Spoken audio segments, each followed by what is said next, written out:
Mục sư Đình Linh quản nhiệm hội thánh Lê Rai Tô, có mục sư An Ninh ngồi dưới kia là trưởng ban nhiệt nguyện cùng các đệ tớ Chúa và hết thảy con cái của Chúa. Chúng ta thật là vui mừng, cảm tạ ơn Chúa cùng với gia đình của đệ tớ Chúa ở tại đây, vì những sự ban cho của Chúa thật không xiết kể, và những điều mà Chúa ban cho chúng ta. Không biết một sư viên có nghĩ giống tôi không? Đó là vượt quá mọi điều chúng ta cầu xin và suy tưởng, phải không? Chắc là không tưởng tượng được nhà mình đẹp đâu, nhưng mà đây là vượt quá cái sự cầu xin và suy tưởng của chúng ta. Hôm nay thì tôi được mời để chia sẻ lời của Chúa ở tại đây, và tôi muốn chia sẻ đề tài là đấng quan phòng dân sự Ngài mà chúng ta thấy ở trên bảng đây. Và rất là tiếc tôi giảng tiếng Ba Na không được, cho nên giảng tiếng Việt, và phần lớn quý vị ngồi đây là nghe được tiếng Việt giỏi, còn những cụ thì mới là khó khăn. Và chúng ta sẽ có câu gốc ở trong Côn Tô Nhì đoạn 9 câu 15 được chép ở trên bảng luôn. Xin chúng ta thôi quý vị cứ ngồi, chúng ta đọc 2 lần câu này ha. Chúng ta bắt đầu. Tạ ơn Đức Chúa Trời vì sự ban cho của Ngài thật không xiết kể. Một lần nữa ha. Tạ ơn Đức Chúa Trời vì sự ban cho của Ngài thật không xiết kể. Chính miệng của chúng ta nói lên lời tạ ơn Chúa như vậy. Cảm ơn Chúa thật là nhiều. Thưa anh chị em, cái chữ quan phòng có nghĩa gì? Tôi hồi nãy người hướng dẫn cho hát cái bài thánh ca đó, Chúa hàng trăm nôm tôi đó, Chúa hàng trăm nôm tôi, rất là hay. Chúng ta tạ ơn Chúa thật là nhiều. Ngài chăm sóc mỗi một đời sống của chúng ta ở trên đất này. Chữ quan phòng, cái chữ quan á có nghĩa là quan sát và nhìn thấy rồi biết hết tất cả mọi sự.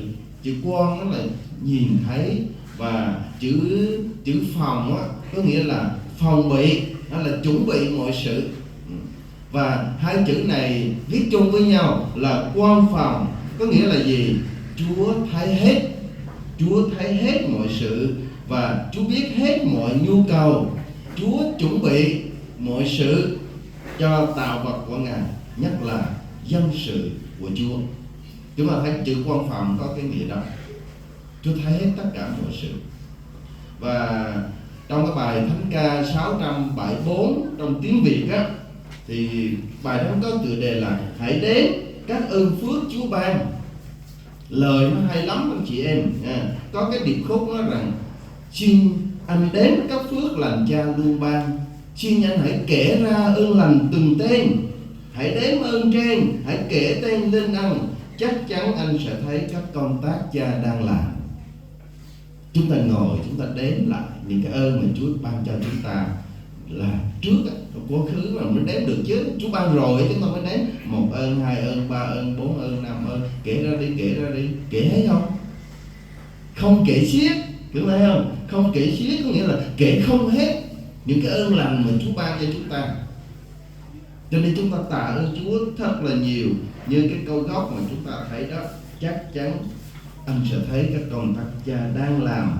Và chúng ta nói như Phaolô rằng tạ ơn Đức Chúa Trời vì sự ban cho của Ngài thật không xiết kể. Và thưa quý vị, con người chúng ta thì thường hay lo lắng. Không biết anh chị em có hay lo lắng không? Con người mình nói chung là như vậy đó, hay lo lắng. Và hồi xưa á, họ thấy con voi nó to quá, con voi to lắm, họ lo này, lo bao đồng á, mình biết không? Họ lo gì phải không? Lo con voi nó to quá, không đủ cỏ cho nó ăn, đúng không? Con voi mình ăn cỏ chứ nó ăn nhiều lắm á, miệng nó to mà. Người mình lo. Nhưng mà rồi cũng có người nói rằng lo gì? Trời mà sinh voi á thì trời sinh cỏ. Chưa thấy hay không? Ông trời cũng sinh ra con voi nó to như vậy đó, nó ăn nhiều như vậy đó, thì ông cũng sinh cỏ đủ cho con voi nó ăn và nó sống, nó ăn no và nó sống. Thấy chưa? Ông trời á, ông sinh ra như vậy thì ông chu cấp cái tạo vật của ông trời. Trời sinh voi, sinh cỏ. Và chúng ta thấy không có con voi nào mà chết đói, nhưng mà Chúa nuôi nó. Rồi con người chúng ta ngày nay, ông bà anh chị em thấy đông không? Ở trên thế giới ngày hôm nay là chắc hơn 7 tỷ người rồi đó, đông lắm luôn, và khắp trên mặt đất đầy người hết. Và nhiều lúc chúng ta sợ gì? Đông quá, đông quá không có gì ăn, không có chỗ mà ở, đúng không? Đó là nghĩ bao đồng, nghĩ lung tung rồi đó, nghĩ chỉ cho nó mệt, đúng không? Nhưng mà nhiều lúc đông quá không có chỗ. Nhưng mà tạ ơn Chúa, chúng ta thấy Ngài cũng cho đủ hết. 7 tỷ người nó cũng không có đói đâu, Chúa cho đủ hết. Như vậy thì phải có một cái đấng trên cao á, chữ quan phòng ấy là nhìn xuống, Ngài thấy hết, phải không nào? Và Ngài có chương trình, Ngài có kế hoạch cho mỗi một cuộc đời của con người, anh chị em. Chúng ta cứ tin cậy Chúa thôi, không cần lo mấy cái chuyện đó là mai mốt rồi đông quá để gì ăn.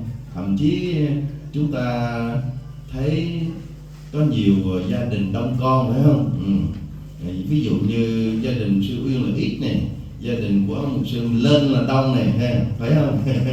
Tôi cứ đùa với ổng, chà, đông khó khăn lắm, nhưng mà chắc cũng không đói bữa nào ông sư ha. Chúng ta thấy điều đó không? Tạ ơn Chúa điều đó, Chúa cho đủ hết á. Tôi nhớ ông sư Nguyễn Đình Phước, ông sinh con nhiều, ông có 6 đứa con, mà trong thời kỳ đồng 6 đứa con, ông nói không, tôi muốn sinh lắm, nếu mà sinh được tôi sinh nữa. Nghĩa là gì? Không có lo là nó ăn gì uống gì mặc gì, Chúa nói đừng có lo. Và đúng như vậy, mấy đứa con ông lớn lên đẹp đẽ, nó học giỏi, rồi đi vô Sài Gòn nó sống rồi ở trong đó, cho thấy không? Nhưng mà đâu có thiếu thốn gì đâu. Chúa là đấng chu cấp quan phòng trên chúng ta. Khi tôi mới cưới vợ, anh chị em, vợ tôi ngồi đây này, anh chị em thấy, nếu không tin chồng nó hỏi thử đúng không nghe. Chứ nó xa vậy. Vợ tôi ngồi đó, và tôi cũng lo và buồn lắm. Tôi nghĩ rằng chà, trái đất này nó to, nó rộng, nhiều người giàu lắm. Ví dụ như nhà sư Uyên là có mấy hecta đất luôn á, mà tôi không có chút nào hết á, không có xíu đất nào hết á. Tôi buồn, tôi ngồi tôi nghĩ trái đất này nó to vậy đó, mà không có một miếng nhỏ nhỏ để cho mình làm cái nhà ở. Ông bà nghe thấy buồn không? Buồn chứ, phải không? Ngồi đó buồn chứ. Nghe có người này mấy hết, người kia mấy xào. Mình không có một chút nào hết, không có chút nào hết. Để mà ví dụ như được 4 mét hay là 10 mét cho nó nhỏ nhỏ làm cái nhà ở cũng được chứ. Không có, phải không? Cuối cùng tôi phải mượn cái nhà của Hội Thánh Liên Cô á, mua cái đất cái chỗ đó đó, mà không ai ở hết. Mà tôi xuống tôi ở, họ mừng lắm, ở đó giữ dòng cái đất cho họ. Rồi Chúa cũng chuẩn bị cho tôi, khi mà tôi cưới vợ tôi về đó tôi ở, nhưng mà nó ở nhờ, nhưng mà ở. Rồi ông bà anh chị biết rồi, cuối cùng Chúa cũng cho. Ai lên nhà tôi thấy rồi, Chúa cho tôi miếng đất, bề ngang 6 mét, bề dài gần 40 mét, không to không nhỏ, vừa ở thôi nha, thấy không? Đó, chúng ta thấy Chúa chủ công nè. Mà hồi đó là đúng thời điểm, chứ còn bây giờ mua không nổi đâu, bây giờ mua là mắc lắm. Tạ ơn Chúa thật là nhiều. Rồi ông bà anh chị em thấy vợ chồng tôi gọi là gì ta? Vô sản. Vô sản nghĩa không có tài sản, khi mới cưới không có tài sản. Tài sản của tôi là một chiếc xe đạp mà cũ rồi. Tài sản. Và mình đi hầu về Chúa lương thấp lắm. Chà, lấy gì ăn ta? Sinh con ra rồi lấy gì nuôi nó ta? Thấy không? Ông bạn thấy lo không? Không lo chứ hả? Nhưng mà rồi bây giờ nhìn lại, Chúa cho không thiếu gì hết nha. Tôi hỏi vợ tôi bây giờ có thiếu ăn không? Không. Không thiếu ăn, thiếu mặc không? Không. Thiếu chỗ ở không? Không. Có thiếu xe đi không? Thiếu xe hơi nhưng có xe máy. Đúng không? Không thiếu gì hết. Tạ ơn Chúa. Đó là ông bà anh chị thấy rất là rõ điều đó, phải không nào? Chúng ta cảm ơn Chúa thật là nhiều, vì chúng ta phải ngợi khen Chúa vì sự quan phòng của Ngài trên mỗi một chúng ta, trên cả loài người, và đặc biệt là chúng ta là con cái của Ngài mà, phải không? Ngài phải ưu tiên hơn chứ, đúng không nào? Cả thế giới này đông người lắm, nhưng mà chúng ta là đầy tớ của Chúa mà, là con cái của Chúa mà. Chúa là đấng giàu có, Chúa nắm cả quyền phép trời đất ở trong tay. Chẳng lẽ Chúa để cho đầy tớ Chúa đói? Ông bà anh thấy không? Nếu mà tôi là ông chủ của một cái công ty mà ông chủ tốt, Một công ty tôi giàu có, tôi sẽ ưu đãi lắm cho nhân viên của tôi rồi, thấy không? Cho nên Chúa của chúng ta là đấng đang nắm quyền trong tay mà. Chúng ta là đầy tớ Chúa, chúng ta là con cái của Chúa mà. Không phải Chúa không chăm sóc cho chúng ta sao? Chúng ta cảm ơn Chúa điều đó. Và Chúa hứa với chúng ta thế này, Matthew đoạn 6 câu 33: nhưng trước hết con hãy tìm kiếm nước của Đức Chúa Trời, sự công bình của Ngài, rồi Ngài sẽ cho thêm các con mọi điều ấy nữa, là ăn gì, uống gì, mặc gì, nhu cầu trong cuộc sống của chúng ta ở như thế nào, Chúa cũng cho luôn. Tạ ơn Chúa thật là nhiều, phải không? Lời Chúa nó ứng nghiệm với mỗi một chúng ta. Bây giờ chúng ta suy nghĩ tới cái phần thứ nhất, Đức Chúa Trời dựng nên chúng ta. Đức Chúa Trời dựng nên cái phần Kinh Thánh mà quý vị vừa nghe đó, trong câu 24, 25 á, thì có chép điều đó. Đức Chúa Trời đã dựng nên thế giới và mọi vật trong đó, là Chúa của trời đất, chẳng ngự tại đền thờ bởi tay người ta dựng nên đâu. Ngài cũng chẳng dùng tay người ta hầu việc Ngài dường như có cần đến sự gì, vì Ngài là đấng ban sự sống, hơi sống, muôn vật cho mọi loài. Thậm chí Chúa cũng không cần mình đâu nha, nhưng mà Chúa dựng nên chúng ta, và Chúa ban cho chúng ta như vậy đó. Lời Chúa phán rất là rõ ràng ha. Ngài là đấng ban tất cả mọi sự, Ngài tạo dựng nên thế giới này, và Ngài ban sự sống, hơi sống, muôn vật cho mọi loài. Trong công cuộc sáng tạo của Chúa đó, ông bà anh thấy nhớ chúng ta đọc Sáng Thế Ký có đoạn 1, đoạn 2, 6 ngày sáng tạo của Chúa, phải không? Rất là tốt lành. Ngài Chúa dựng nên cho chúng nó rất là tốt lành.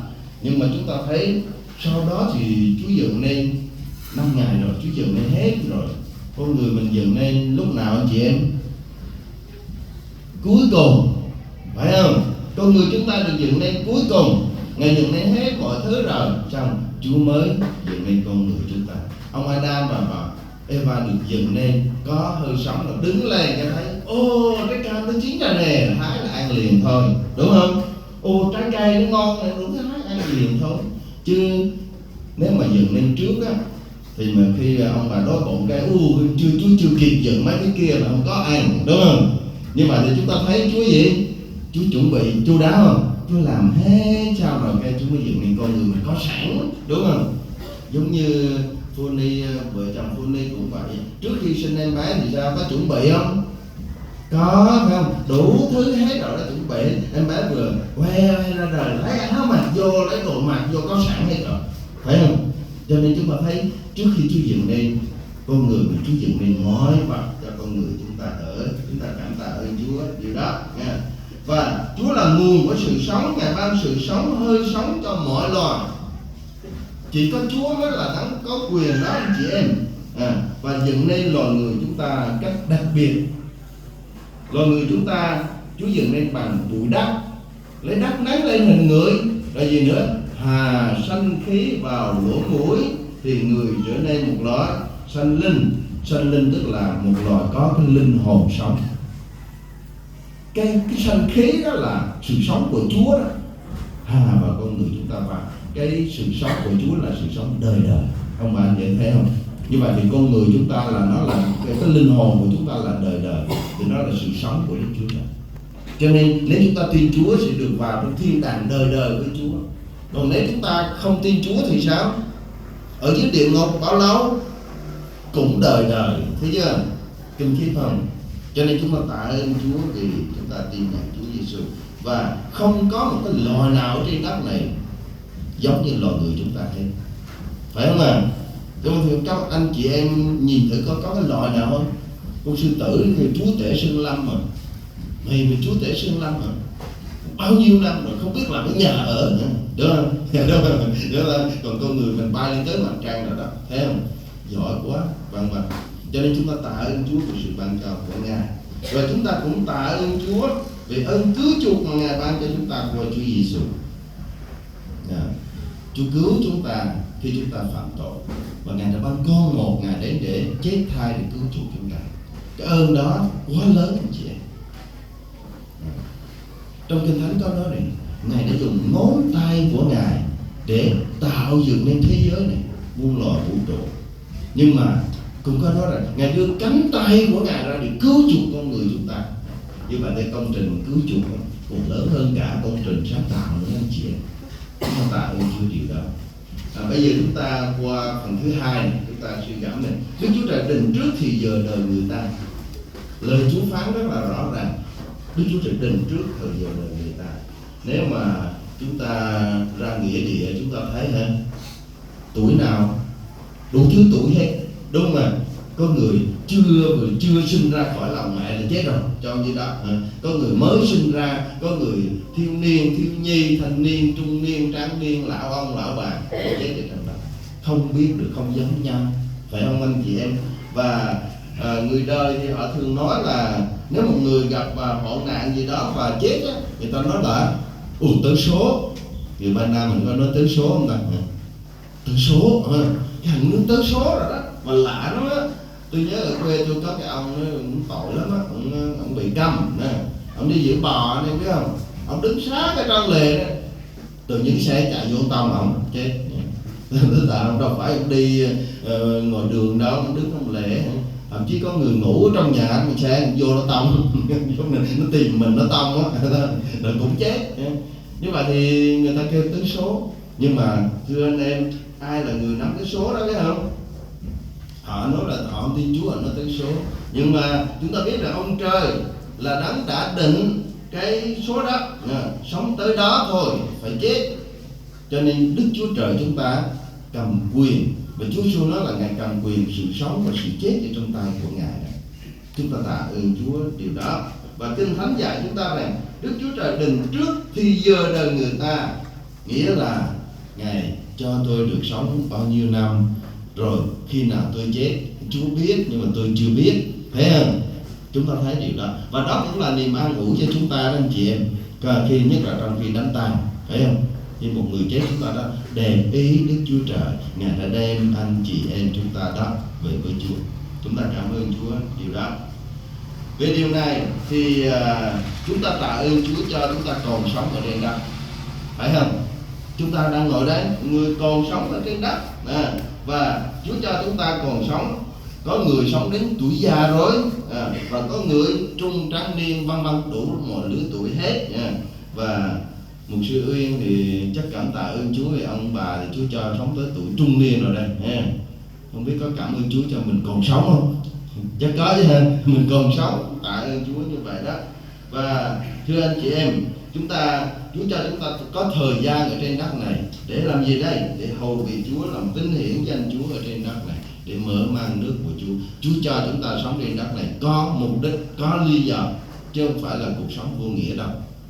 Mà nếu chúng ta không có sống đúng mục đích đó, Chúa sẽ quở phạt chúng ta đó. Cho nên chúng ta tạ ơn Chúa vì chúng ta biết được mục đích của chúng ta ở trong Chúa Giêsu. Bây giờ chúng ta qua phần thứ ba là Đức Chúa Trời giới hạn chỗ ở cho chúng ta. Chỗ ở, có bao giờ ông bà anh chị em đặt cái câu hỏi thế này: tại sao Chúa dựng nên tôi là người Ba Na mà không phải người Kinh? Sao vậy? Tại sao vậy? Rồi có bao giờ ông bà anh chị em đặt câu hỏi là tại sao mình tôi ở Việt Nam mà không ở Mỹ cho nó sướng? Được không?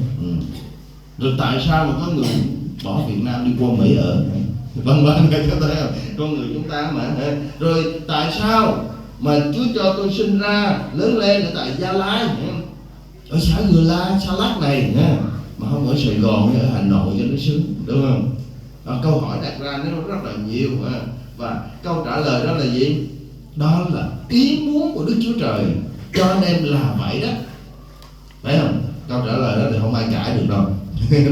Ông trời cũng định vậy rồi đó, Đức Chúa Trời định vậy rồi đó, phải không? Nhưng rồi ví dụ như là Đức Chúa Trời định nếu mà đúng ý muốn của Chúa đó, ai đó ở đây mà Chúa muốn là thôi bây giờ cho con qua Mỹ, Chúa cho visa đi Mỹ ở, đó là ý Chúa nếu chúng ta đi trong ý muốn của Chúa, phải không? Cảm ơn Chúa cho gia đình của mục sư Uyên thì ở tại đây, và Chúa cho có một cái ngôi nhà thật là khang trang đẹp đẽ như thế này, phải không? Thưa ông bà anh chị em, nhiều người đến tuổi già mà vẫn không làm được cái nhà cho nó đẹp đẽ anh chị em. Nhưng mà ý của Chúa chúng ta không rõ, nhưng mà riêng chúng ta đây thì chúng ta cảm tạ Chúa về điều đó thôi. chứ chúng ta cũng không dám nói gì, nhưng mà mình cảm tạ Chúa vì cái điều Chúa cho mình. Và nhiều cuộc đời nó khổ lắm. Chúng ta thấy ở những thành phố lớn, thậm chí ở Mỹ nữa kia đó, nhiều người họ không có nhà ở, anh chị em. Phải không? Anh em từng nghe câu chuyện mà họ ngủ dưới gầm cầu không? Nhiều lắm chứ phải ít đâu. Ở Sài Gòn cũng nhiều lắm, rồi ở bên Mỹ cũng nhiều lắm. Họ không có nhà ở, cả họ xuống dưới gầm cầu này nó cũng có cái trang mà, cái rồi họ ngủ dưới đó. Mà tôi còn nghe câu chuyện này nó vui lắm này. Rất là có người họ cho thuê chiếu, cho thuê mùng á, cứ đem nó 10.000 đúng rồi, cho thuê chiếu, cho thuê cái mùng để treo lên ngủ chứ hả?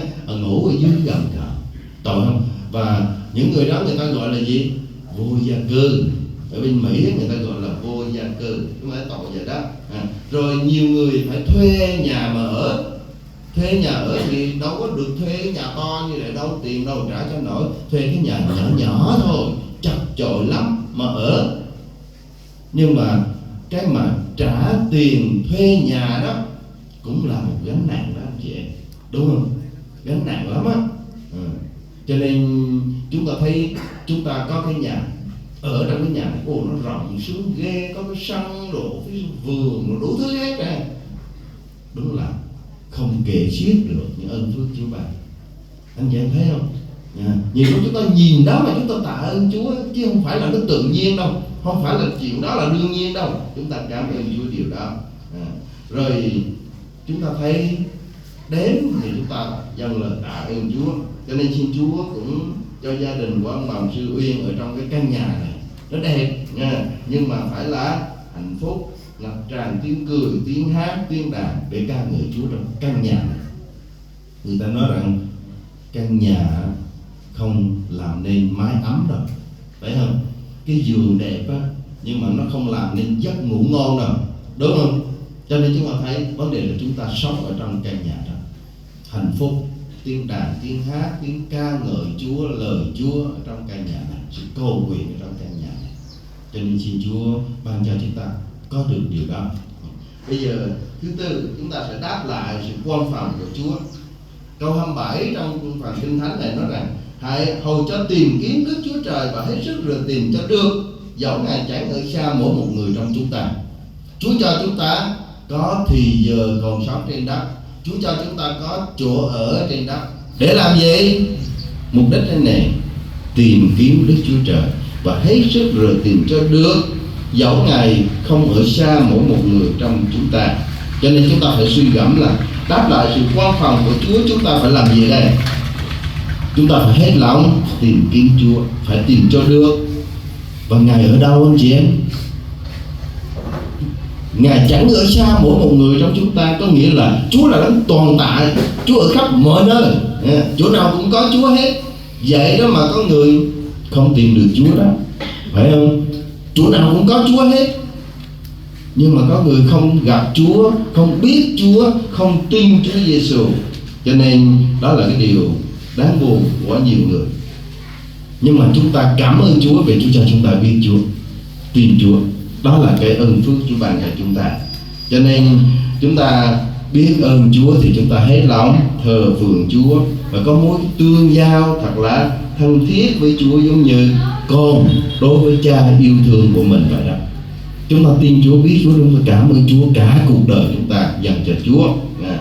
Rồi biết ơn Chúa thì chúng ta kính sợ Chúa nhiều, yêu mến Chúa nhiều hơn. Biết ơn Chúa chúng ta hết lòng hầu việc Chúa, gây dựng hội thánh, mở mang nước của Chúa ở trên đất này.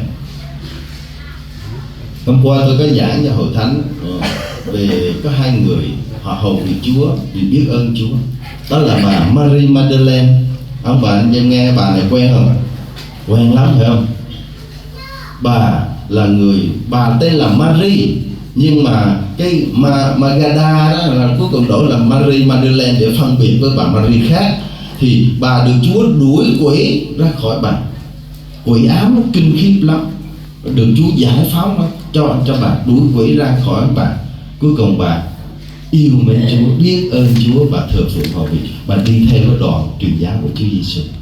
Bà Marie Magdalene rồi bà Gianner rồi đó, anh em đọc Kinh Thánh em thấy đó. Nhưng bà yêu Chúa mà đi theo và phục vụ cho cái đoàn truyền giáo của Chúa luôn.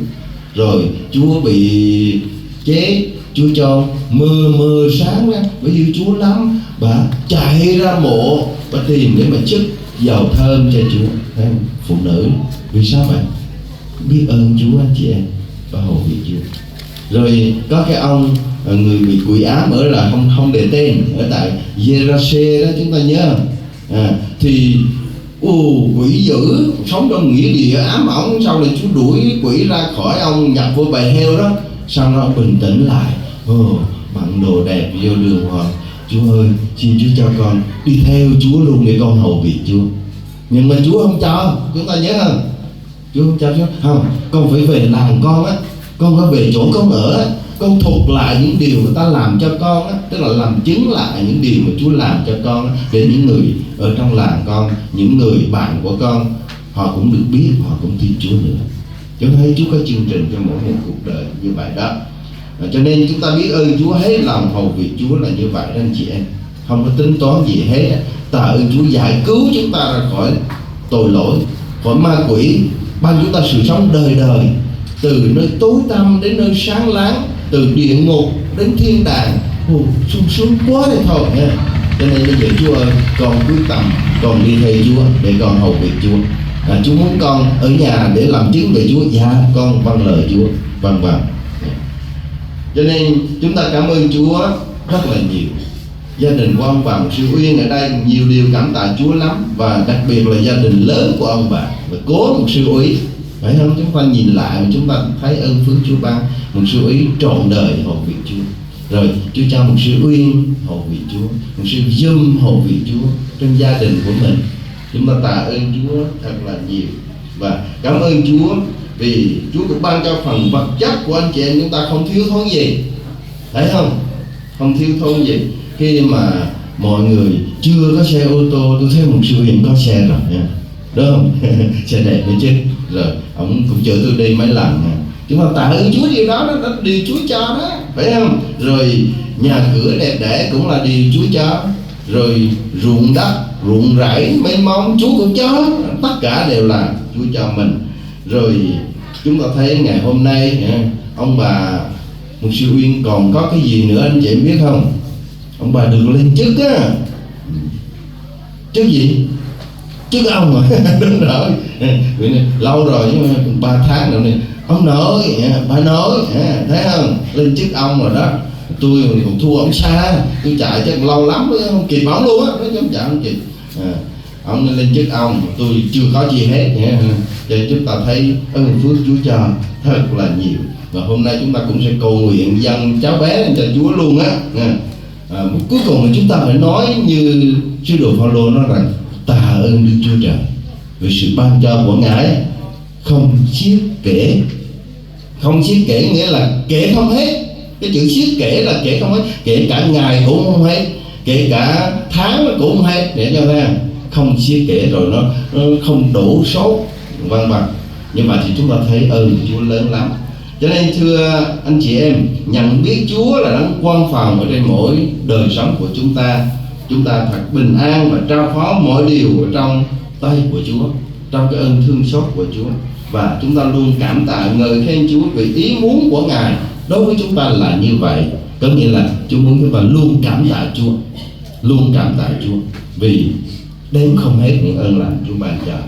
Người xin mắt của Chúa Ngài và đem đói xem nhà này, ban ơn phước, sự bình an và hạnh phúc ở trên ông bà mục sư, trên các con cháu và cả gia đình. Chúng ta tạ ơn Chúa.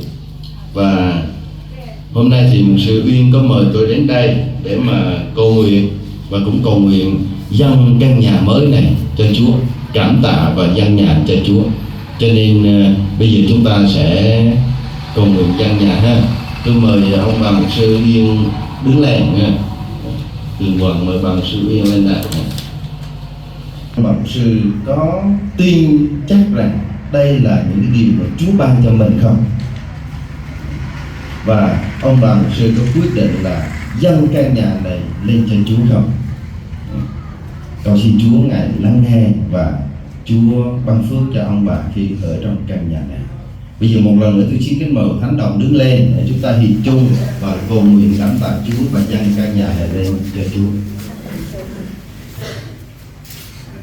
Ngợi khen Đức Chúa Trời ban ngôi là Chúa tể của trời đất muôn vật.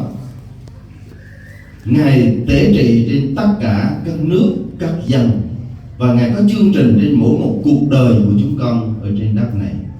Con cảm ơn Chúa thật là nhiều vì Ngài đã cứu chúng con. Trong khi chúng con đang chết mất ở trong tội lỗi mình, thì Ngài cứu chúng con, cho chúng con được làm con của Ngài. Và Ngài cho chúng con được hầu việc Ngài nữa. Con cảm ơn Ngài vì sự quan phòng của Ngài ở trên chúng con là tôi con của Chúa. Chúa ơi, Ngài chu cấp cho chúng con đầy đủ tất cả những nhu cầu mà chúng con cần có. Cảm ơn Chúa vì chúng con đang đứng đây ở trong căn nhà rất là khang trang, đẹp đẽ của ông bà mục sư Uyên tại đây. Chúng con cảm ơn Cha cùng với gia đình ông bà.